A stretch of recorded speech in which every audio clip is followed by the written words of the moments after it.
코로나의 여파로 인하여 모두가 어려운 이 경제 생활 속에서도 그래도 바른 진리를 찾으시고자 복음과 율법을 방문하신 성도 여러분 반갑습니다. 이 시간 532번째 설교 시간으로 낮에는 구름기둥 밤에는 불기둥이라고 하는 이 말씀을 가지고 여러분들에게 전하고자 합니다. 이 시간을 통해서 들으시는 성도님들 영혼 구원에 이르는 지혜로운 시간이 되기를 간절히 사모하면서 말씀을 전하겠습니다. 오늘 성경의 본문은 출애굽기 13장 17절에서 22절이 되겠습니다. 바로가 백성을 보낸 후에 블레셋 사람의 땅에 길은 가까울지라도 하나님이 그들을 그 길로 인도하시지 아니하셨으니 이는 하나님이 말씀하시기를 이 백성이 전쟁을 보면 뉘우쳐 애굽으로 돌아갈까 하셨음이라.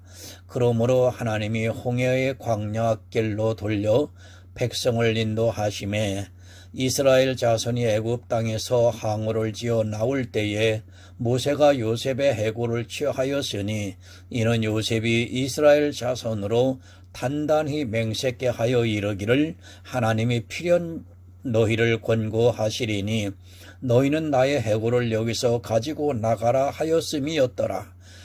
그들이 숫곳에서 발행하여 광야 끝 에돔에 장막을 치니 여호와께서 그들 앞에 행하사 낮에는 구름기둥으로 그들의 길을 인도하시고 밤에는 불기둥으로 그들에게 비추사 수혜로 진행케 하시니 낮에는 구름기둥 밤에는 불기둥이 백성 앞에서 떠나지 아니하니라.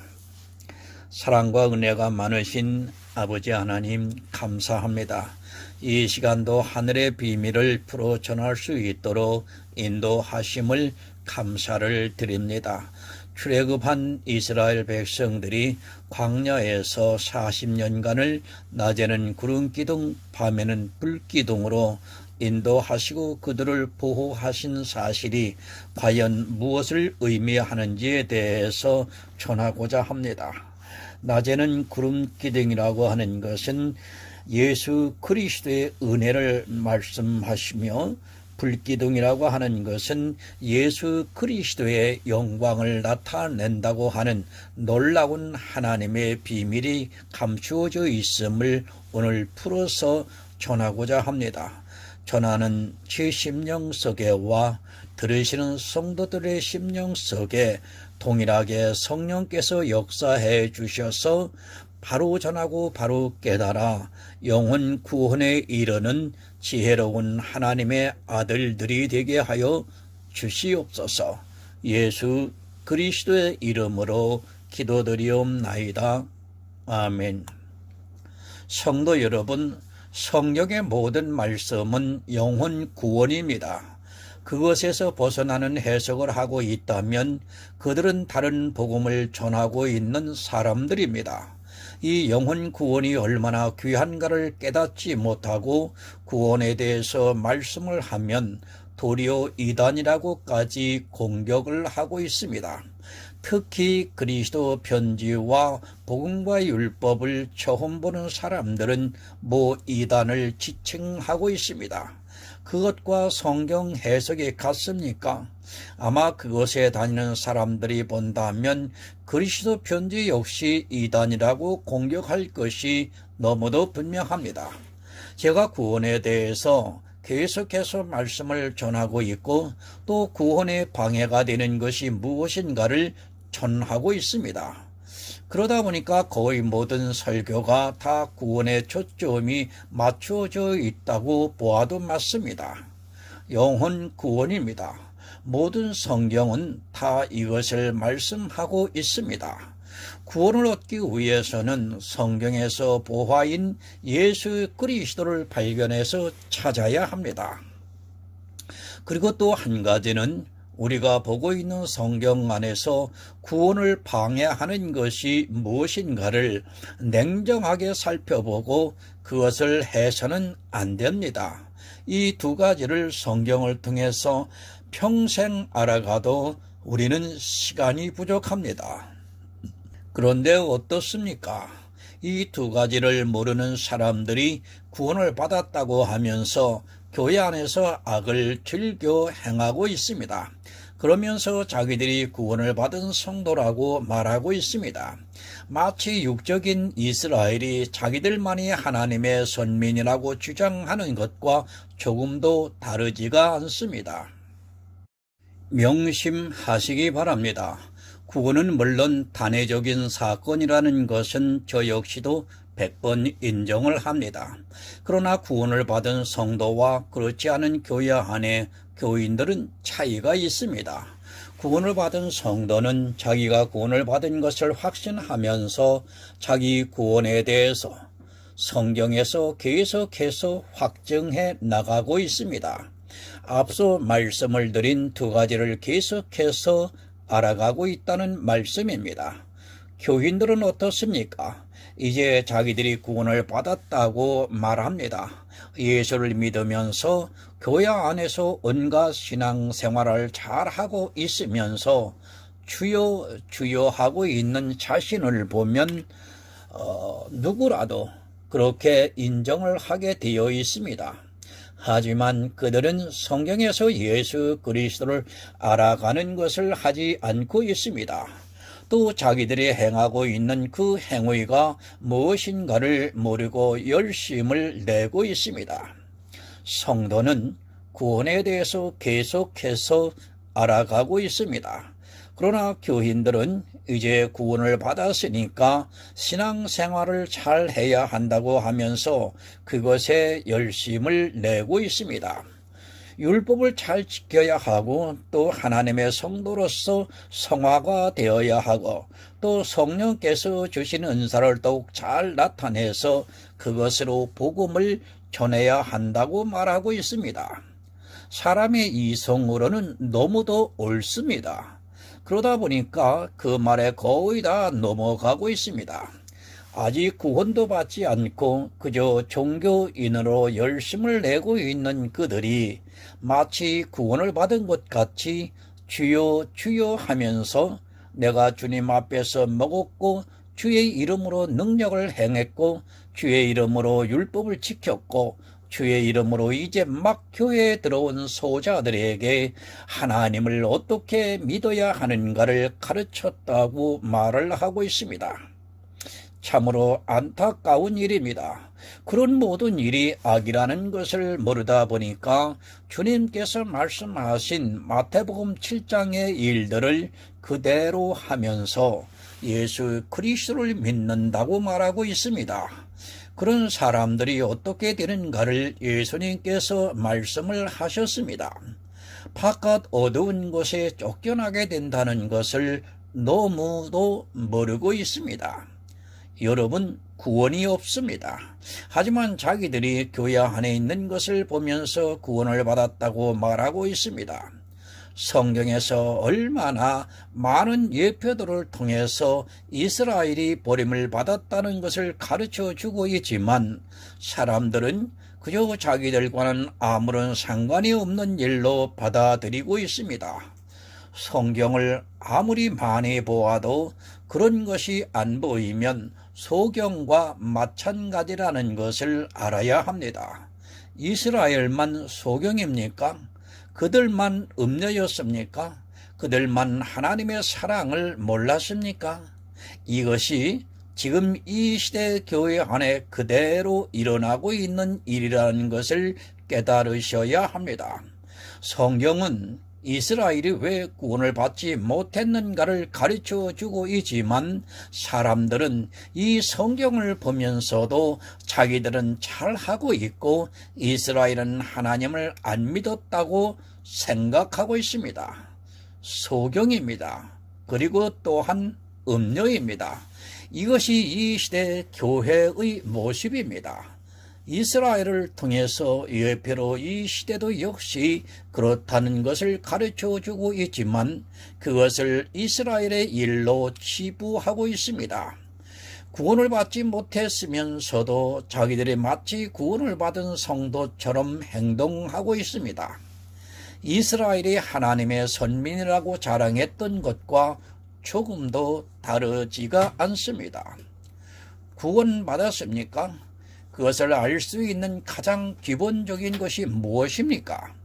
율법의 한 모양이라도 취하고 있다면 그는 아직 구원을 받지 못한 사람입니다. 성경을 그저 사람의 이성을 가지고 문자적으로 보고 있기 때문에 모두가 율법을 지키고 있습니다. 그러면서 서로 자기들이 지키고 있는 율법은 정당하다고 하고 있고 남이 지키는 율법은 율법주의에 빠져 있다고 주장하고 있습니다. 여러분, 육적인 싸움이 아닙니다. 영의 싸움과 육의 싸움을 잘 분별하시기 바랍니다. 육의 싸움은 내가 교회 안에서 행하고 있는 모든 행위들을 잘 하려고 하는 것이 바로 육의 싸움입니다. 하지만 이 시대는 그것을 영의 싸움으로 오해를 하고 있습니다. 내가 싸우고 있는 싸움부터 모르는 사람이 어떻게 구원을 받았다고 할 수 있습니까? 성경을 왜 우리에게 주셨습니까? 너희로 하여금 너희에게 영생이 있음을 알게 하기 위해서 주셨습니다. 성경은 곧 영생에 대한 말씀이라는 것입니다. 그런데도 이 영생에 대해서 말씀을 하면 이상하게 생각하는 사람들이 있습니다. 자기가 왜 성경을 보는지조차 모르고 그저 교회 안에 다 구원을 받은 성도라고 부르니까 마치 그런 것으로 생각을 하고 있습니다. 성경 계속해서 봐야 합니다. 죽을 때까지 나에게 영생이 있는가를 알기 위해서 봐야 합니다. 어느 정도 보았다고 해서 성경을 다 아는 것이 절대로 아닙니다. 사실 예수 그리스도를 믿는 것은 어느 정도만 보아도 알 수 있습니다. 그런데 문제는 영의 일을 너무 모르고 있고 또 구원을 방해하고 있는 것들이 무엇인가를 모르고 있습니다. 본문 17절을 보겠습니다. 바로가 백성을 보낸 후에 블레셋 사람의 땅의 길은 가까울지라도 하나님이 그들을 그 길로 인도하지 아니하셨으니 이는 하나님이 말씀하시기를 이 백성의 전쟁을 보면 뉘우쳐 애굽으로 돌아갈까 하셨음이니라. 세번역을 좀 보겠습니다. 바로는 마침내 이스라엘 백성을 내보냈다. 그러나 그들이 블레셋 사람의 땅을 거쳐서 가는 것이 가장 가까운데도 하나님은 백성을 그 길로 인도하지 않으셨다. 그것은 하나님이 이 백성이 전쟁을 하게 되면 마음을 바꾸어서 이집트로 되돌아가지나 않을까 하고 염려하셨기 때문이다. 모세오경은 창세기부터 출애굽의 여정입니다. 하나님께서 이 세상을 어떻게 창조하셨고 또 그 자손에 대해서 말씀을 하시고 있고 세상이 어떻게 쉽게 죄악으로 빠져들어가는가를 보여주셨고 아브라함을 통해서 믿음이 무엇인가를 가르쳐 주셨고 그 자손들을 이제 천국의 모형인 가나안으로 인도하는 하나님의 능력을 보여주시고 있습니다. 모세를 보내셨습니다. 그리고 모세를 통해서 하나님께서는 여러 가지 이적과 기사를 보이심으로 말미암아 애굽의 왕 바로도 어쩔 수 없이 이스라엘을 내보내고 말았습니다. 끝까지 이스라엘을 포로로 잡아두고 싶었지만 사람이 하나님을 이길 수 없다는 것을 보여주셨습니다. 여러분, 애굽의 포로입니다. 이것은 이 세상의 포로가 되어 있었다는 말씀입니다. 그리고 이제 천국의 모형인 가나안에 들어가기까지 광야라고 하는 교회에서 이스라엘은 살아가게 되었습니다. 애굽에서 가나안까지는 그리 먼 길이 아닙니다. 아무리 아이들이 있다 해도 넉넉 잡고 30일 정도만 갈 수 있는 길입니다.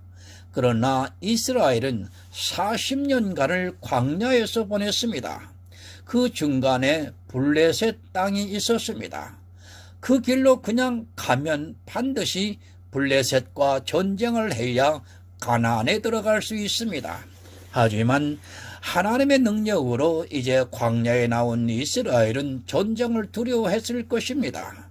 그들에게는 무기도 없고 또 군대도 없기 때문에 사실 싸운다는 것이 불가능하다고 보아야 합니다.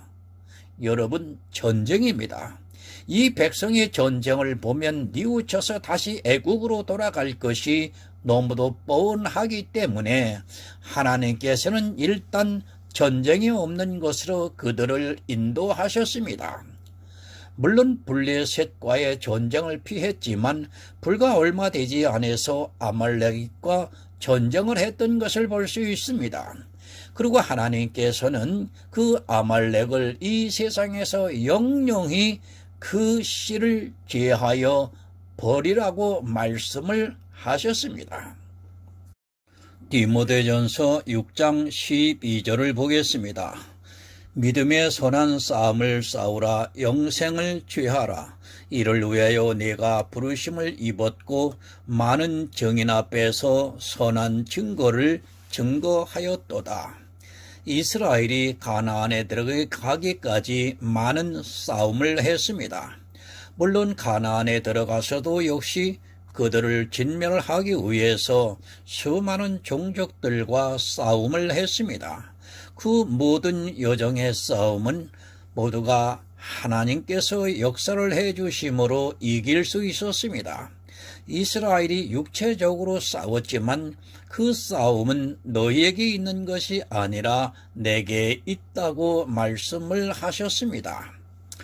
이스라엘의 육적인 싸움입니다.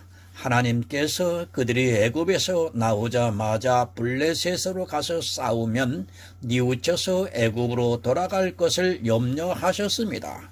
그러나 출애굽기 17장에서 보면 아말렉과 싸움을 했던 것을 볼 수 있습니다. 이스라엘의 육적인 전쟁은 이 시대를 살아가고 있는 성도들의 영적인 전쟁이라는 것을 바로 깨닫고 있어야 합니다. 이스라엘도 전쟁을 싫어했습니다. 그래서 그들이 다시 세상 애굽으로 돌아갈 것을 하나님께서 염려하셨습니다. 이 시대도 역시 마찬가지입니다. 애굽으로 돌아가는 일은 없겠지만 전쟁을 싫어하고 있습니다. 아니, 오히려 치열하게 자기 육체의 것을 가지고 전쟁을 하면서 신앙생활을 하고 있습니다. 육적인 전쟁이 아닙니다. 믿음의 선한 싸움입니다. 하지만 이 믿음의 선한 싸움이 무엇인가를 모르고 그저 자기 육체를 가지고 전쟁을 하고 있습니다. 내 안에 믿음을 든든히 세우기 위해서 싸움을 해야 하는데 종교인으로서 신앙생활을 잘 하기 위해서 자기 육체를 가지고 싸우고 있습니다. 그러면서 자기 육체의 그 싸움을 보면서 영의 싸움이라고 어리석은 말을 하고 있습니다. 율법을 잘 지키기 위해서 싸움입니까? 그리고 교회 안에서 하나님의 일을 잘 하기 위해서 육체로 하는 일을 가지고 싸우고 있습니까? 그것은 믿음의 선한 싸움과는 아무런 상관이 없는 그저 자기들의 육적인 싸움입니다. 평생을 그 싸움을 하다가 나중에는 자기가 무슨 싸움을 하고 있는지도 모르고 살아가고 있는 것이 이 시대 교인들의 현실입니다. 교회는 여러분 광야입니다. 그곳에서는 싸움이 있습니다. 이스라엘과 같이 실제 전쟁을 하는 것이 아니라 믿음의 선한 싸움을 하고 있습니다. 성경에서 예수 그리스도를 믿는 것을 알기 위해서 싸움을 하고 있습니다. 이 믿음을 방해하고 있는 것들이 교회 안에 너무도 많이 있습니다. 사도 바울이 그 선한 싸움을 해서 영생을 취하라고 말씀하고 있습니다. 여러분, 영생입니다. 우리가 왜 교회 안에서 믿음의 선한 싸움을 해야 하는가 하면 영생을 얻기 위해서인 것입니다.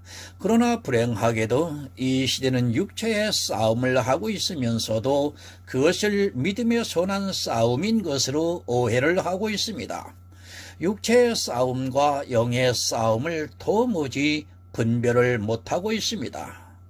율법을 지키기 위해서 싸우고 있습니까?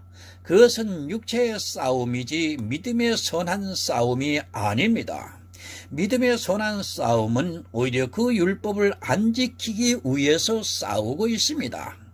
사람의 이성으로는 율법을 지키는 것이 너무도 바르지만 성령은 우리에게 율법을 폐하라고 가르쳐주고 있습니다. 사실 이 싸움 하지도 않고 있는 것이 이 시대 교인들이고 그 싸움을 하라고 하면 이상하게 받아들이고 있습니다. 영생을 얻기 위해서 여러분 싸우시기 바랍니다. 율법을 지키는 것, 그것은 아무리 잘해도 영생을 얻는 일과는 아무런 상관이 없습니다. 영생을 얻기 위해서는 내 안에 믿음이 있어야 합니다. 이 믿음을 갖는 것의 시작은 율법을 버리는 데서부터 출발입니다. 하지만 사람들은 오히려 육적으로 율법을 지키기 위해서 치열하게 싸움을 하다가 결국에는 사망에 이르고 있습니다.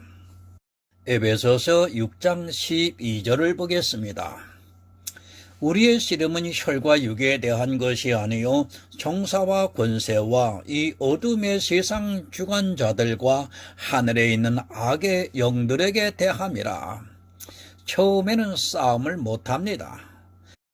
교회에 나와서 아마 처음부터 혈과 육에 대한 싸움을 하지 말라고 하면 아마도 그는 교회에서 나가버리고 말 것입니다.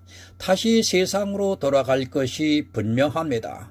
저 교회는 혈과 육에 대해서 싸우지 말라고 한다고 하면서 도무지 이해가 안 된다고 말할 것입니다. 여러분, 혈과 육이 무엇입니까? 바로 율법을 지키고 또 성화가 되고 지적으로 모양을 내고 하는 그것을 말씀하고 있습니다. 만약에 처음 교회에 나온 사람들에게 율법을 안 지켜도 된다, 그리고 성화되지 말라, 또 은사를 나타내지 말라고 하면 뭐 이상한 것도 다 있네 하면서 나가고 말 것입니다. 다시 애굽으로 돌아갈 것이 너무도 분명합니다. 왜 그렇습니까? 아직 복음을 모르기 때문입니다. 지금 한국 기독교에 있는 사람들이 이 설교를 보면 아마도 다 이단이라고 주장을 할 것입니다. 자기들이 힘겹게 싸우고 있는, 그리고 선하고 의로운 것을 하지 말라고 하면 도대체 무엇을 해야 하느냐고 하면서 시비를 걸 것입니다. 그러면서 이단이라고 공격을 하고 있습니다. 혈과 육의 싸움이 여러분 아닙니다. 혈과 육이라고 하니까 이 세상과의 싸움으로 알고 있습니다. 교회 안에서 하고 있는 혈과 육의 싸움입니다. 이것은 이 세상 사람들도 다 알고 있는 초등학문입니다. 이 세상의 어느 종교가 그리고 어느 조직이 이 싸움을 하지 않고 있습니까? 다 하고 있습니다. 그러면 예수 그리스도를 믿는 것과 세상과 무엇이 다릅니까? 똑같은 일을 교회 안에서 하고 있으면서도 그저 자기들이 교회 안에서 주여 주여 하는 것으로 마치 구원을 받은 성도가 되고 그 싸움을 잘 하는 것을 보면서 대단한 믿음을 가진 것으로 오해하고 있습니다. 교회 안에서 혈과 육에 대한 싸움을 하면서 그것을 영의 싸움이라고 말하고 있습니다. 전쟁을 하시기 바랍니다. 이제 교회에 나온 지 오래되었으면 우리는 전쟁을 해야 합니다. 애굽에서 나온 지 얼마나 되었습니까? 그런데도 아직도 어린아이와 같이 그저 하나님을 믿는다고 앵무새처럼 이야기를 하고 있습니다. 이스라엘도 광야에서 싸웠고 또 가나안에 들어가서도 많은 싸움을 했습니다. 그것은 우리가 천국에 가기까지 어두움의 세상 주관자들과 악한 영들과 그렇게 싸워야 한다는 것을 가르쳐주고 있는 말씀입니다. 여러분, 두려워하지 마시기 바랍니다. 이미 주님께서 이기신 싸움입니다. 주님께서 내가 세상을 이겼노라고 말씀을 하셨습니다. 우리는 이 싸움에서 이긴 것을 믿기만 하면 나도 이긴 자가 된다는 것을 성경에서 가르쳐주고 있습니다. 하지만 사람들은 교회 안에서 육체로 이기려고 기를 쓰고 있습니다. 여러분, 우리는 이겼습니다. 다시 싸우고 말 것이 없습니다. 이미 주님께서 이긴 싸움을 우리가 믿으면 반드시 이기게 되어 있습니다.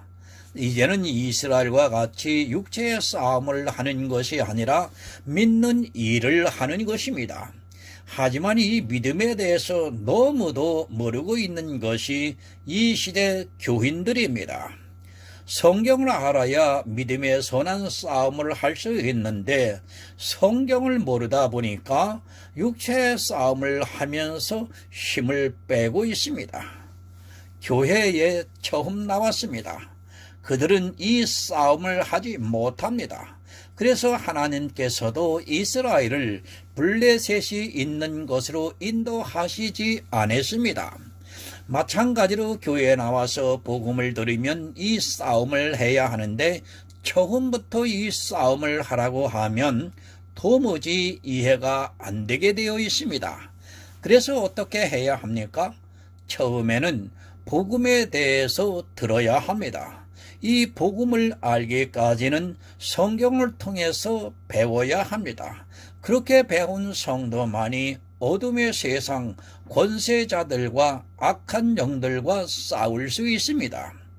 어둠의 세상 권세자들이 누군가 하면 율법의 의를 가지고 있는 교회 안에 있는 사람들입니다. 그리고 악한 영들은 사단과 귀신들입니다. 성경 여러분 정말 바로 아시기 바랍니다. 어둠의 세상 권세자라고 하니까 저 북한의 김정은으로 생각하는 사람들이 있습니다. 그것이 아니라 교회 안에서 율법주의에 빠져 모든 권세를 누리고 있는 사람들입니다. 이스라엘도 그랬고 이 시대의 교회도 역시 율법주의가 되어서 교회 안에서 권세를 잡을 수 있습니다. 악한 영들이 그들에게 권세를 쥐고 있다는 것을 여러분은 알고 있어야 합니다. 전쟁입니다. 그러나 처음부터 영의 싸움을 할 수 없습니다. 그래서 사도 바울도 너희가 초등학문 아래에 있다가 이제는 복음으로 돌아왔다고 말씀을 하고 있습니다. 교회에 들어오면 모두가 다 초등학문으로 예수 그리스도를 알아가고 있습니다.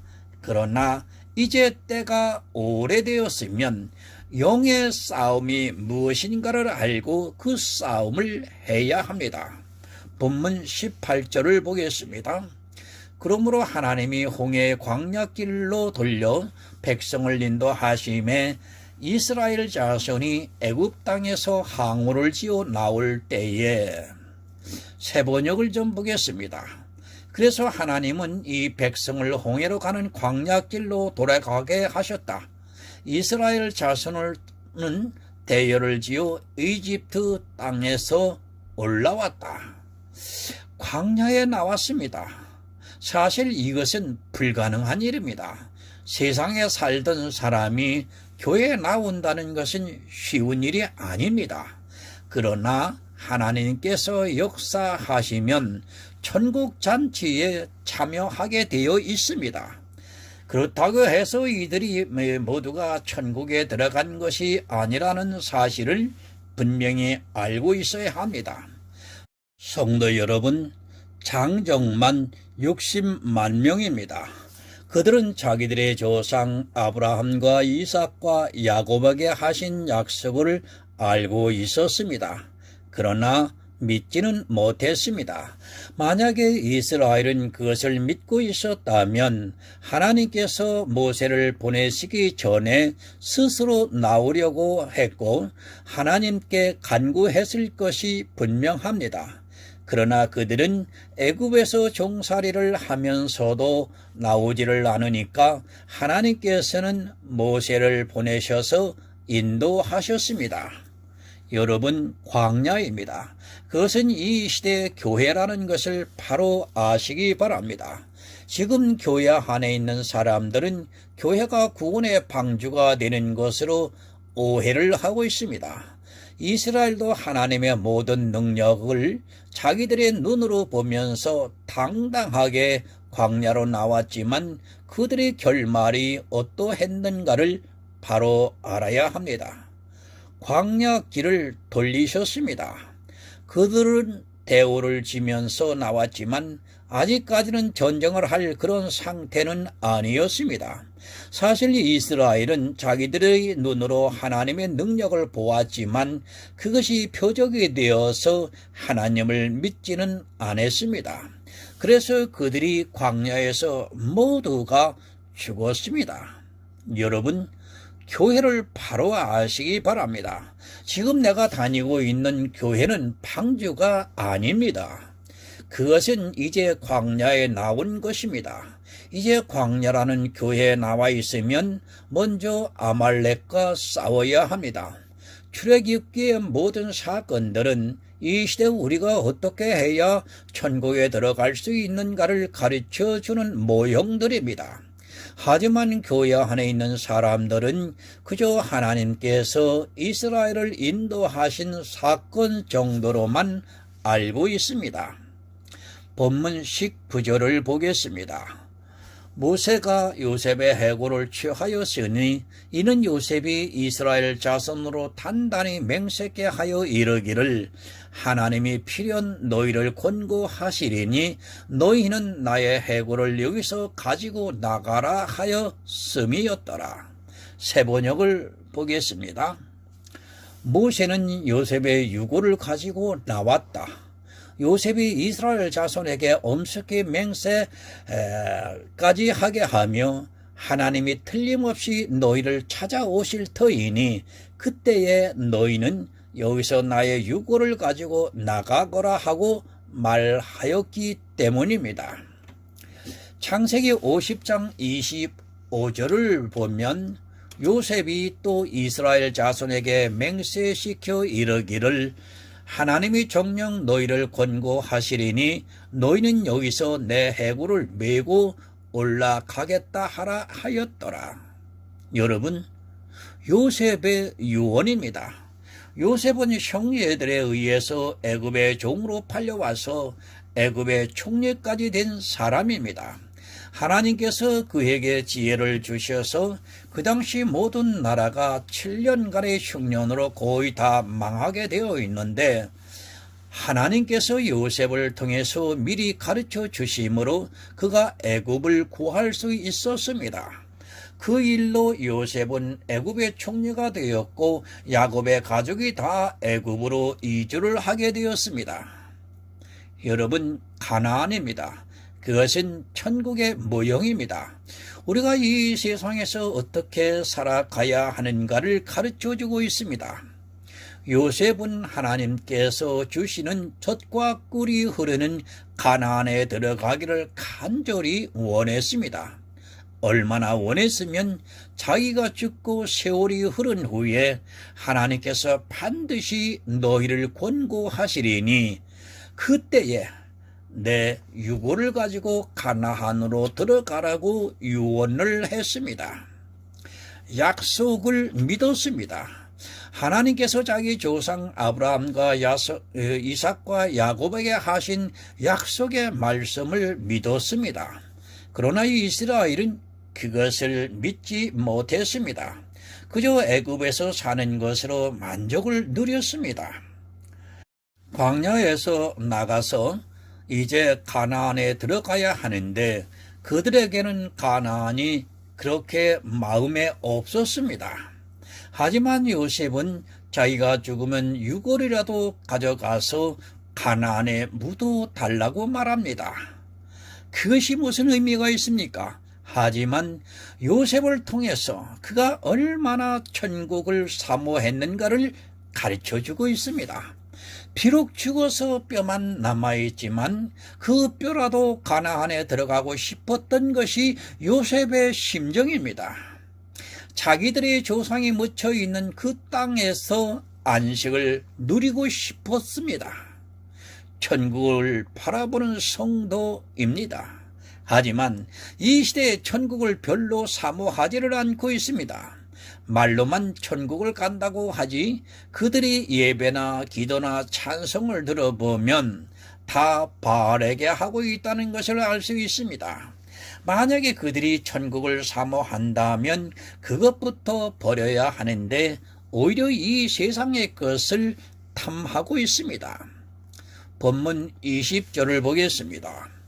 그들이 숫곳에서 발행하여 광야 끝 에담에 장막을 치니 여호와께서 그들 앞에 행하사 낮에는 구름 기둥으로 그들의 길을 인도하시고 밤에는 불 기둥으로 그들에게 비추사 주야로 진행하게 하시니 이스라엘이 숫곳에서 발행하여 광야 끝 에담에서 장막을 쳤습니다. 굳이 지명에 대해서 일일이 거론할 필요가 없습니다. 물론 그 지명이 다 뜻이 있지만 그것보다는 우리가 성경을 보는 이유는 바로 구원을 위해서입니다.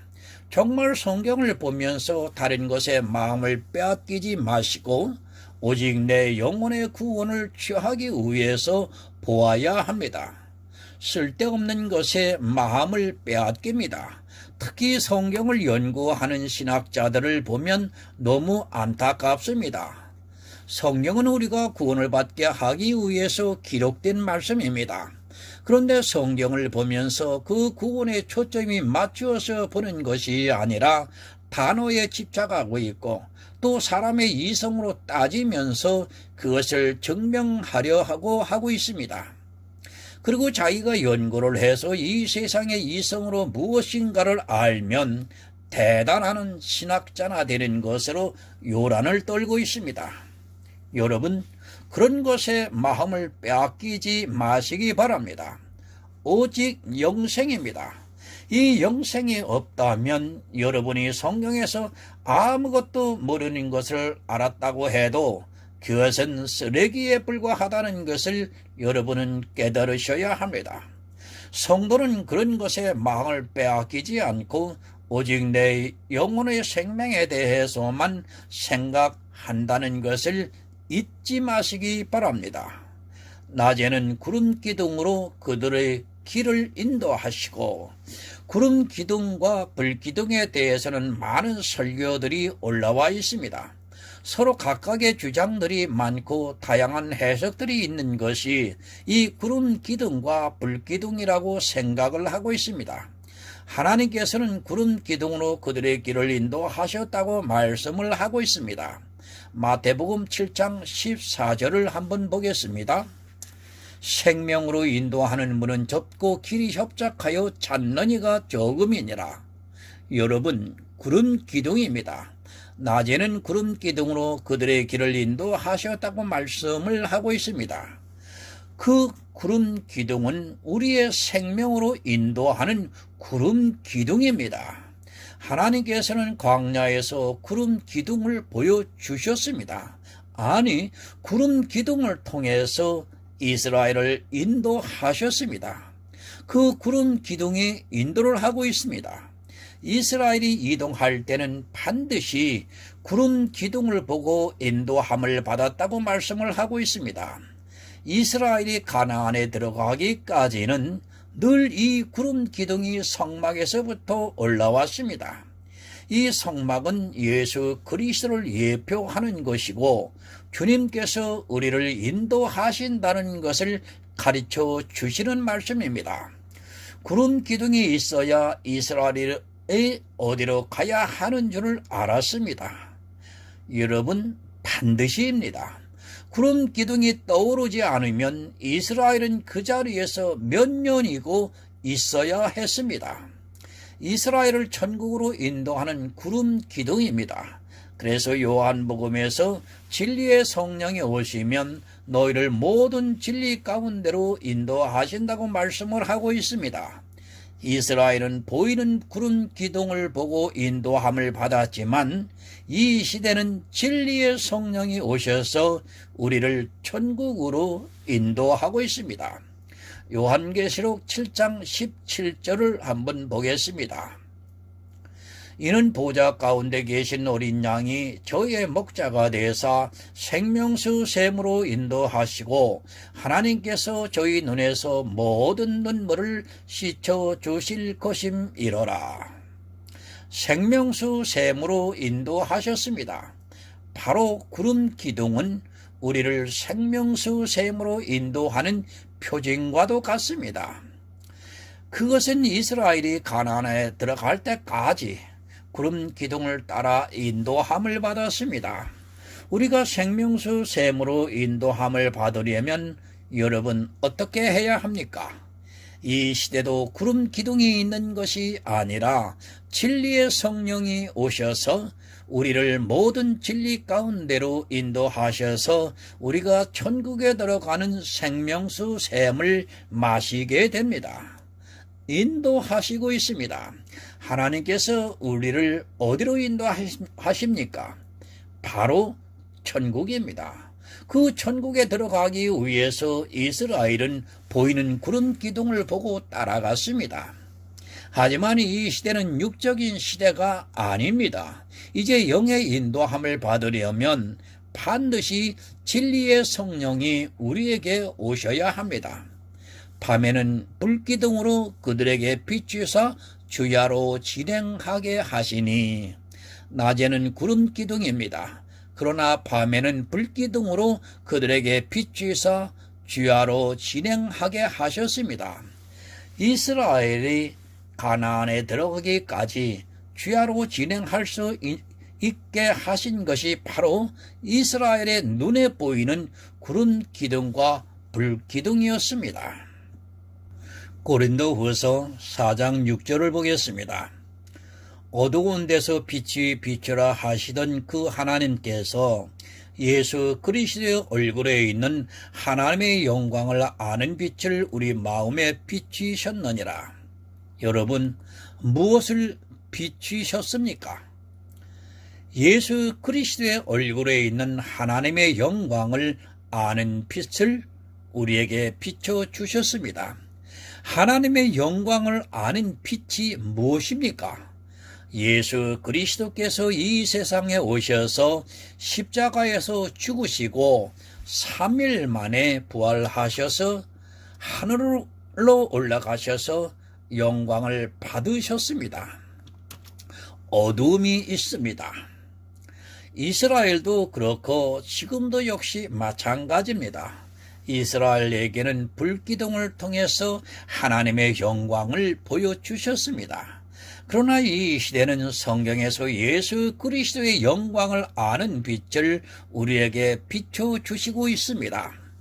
구약의 모든 육의 일은 이 시대 우리에게 영의 일로 가르쳐주고 있습니다. 하지만 불기둥이 왜 이스라엘에게 밤에 비춰주셨는가를 모르고 있습니다. 여러분, 이스라엘은 어두움에 있었습니다. 이제 막 광야에 나와서 하나님의 영광을 모르고 있었습니다. 그 빛을 비추어 주시기 위해서 이스라엘에게 성막을 짓게 하셨습니다. 하지만 이스라엘은 그 성막에서 제사를 드리면서도 자기들의 눈으로 보이는 것만 보았지 영의 일은 전혀 깨닫지를 못했습니다. 본문 22절을 보겠습니다. 낮에는 구름기둥 밤에는 불기둥이 백성 앞에서 떠나지 아니하니라. 낮에는 구름기둥이 그리고 밤에는 불기둥이 떠나지 않았습니다. 하나님께서는 이스라엘에게 영의 생명을 주시기 위해서 이 구름기둥과 불기둥이 떠나지 않게 하셨습니다. 하지만 구름기둥과 불기둥을 자기들의 눈으로 보고 있었지만 그것이 무엇을 의미하고 있는 줄을 몰랐기 때문에 그저 육적으로만 보고 따라가기만 했습니다. 천국으로 인도하는 것입니다. 구름 기둥이 이 시대도 있어야 합니다. 그리고 반드시 불기둥이 우리 마음에 비춰줘야 합니다. 하지만 역시 성경을 육적으로 보다 보니까 구름 기둥이 자기를 인도하는 줄도 모르고 있고 또 불기둥이 자기를 비추고 있는 줄도 모르고 있습니다. 구약의 그림자를 통해서 신약의 영의 일을 알아야 하는데 그저 육적으로만 생각하고 있습니다. 이 시대도 있습니다. 구름 기둥이 우리 마음에 있습니다. 그리고 불기둥이 우리 마음에 비춰주고 있습니다. 우리 역시 구름 기둥을 보고 인도함을 받고 있고 불기둥을 통해서 우리 마음의 어두운 곳에 비춰서 예수 그리스도의 영광의 빛이 비춰지게 하고 있습니다. 여러분, 오직 예수입니다. 성경의 답은 예수 그리스도입니다. 구약을 보면서도 우리는 예수 그리스도를 보아야 합니다. 이 구름 기둥과 불 기둥이 예수 그리스도의 은혜이고 영광의 빛입니다. 구름 기둥의 인도함을 받고 또 불 기둥의 비침을 받아서 주님께서 다시 오시는 날의 영접을 받아 천국에서 모든 축복을 누리는 하늘의 아름다운 성도가 되시기를 예수 그리스도의 이름으로 부탁드립니다. 하나님 아버지, 감사합니다. 전하고 들었습니다. 출애굽을 하게 하시고 그들을 광야에서 40년간 구름 기둥과 불 기둥으로 그들을 주야로 인도하신 하나님의 무한하신 사랑하심과 그 계획에 대해서 전하고 들었습니다.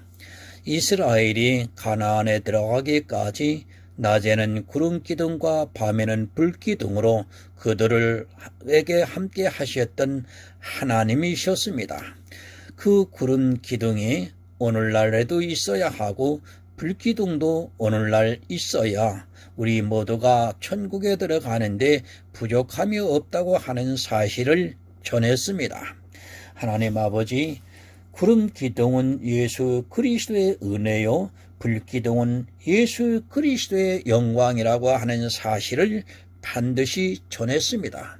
이것이 이 시대를 살아가는 우리의 심령 속에 비춰지고 함께 했을 때만이 온전한 구원이 이루어짐을 전했고 들었습니다.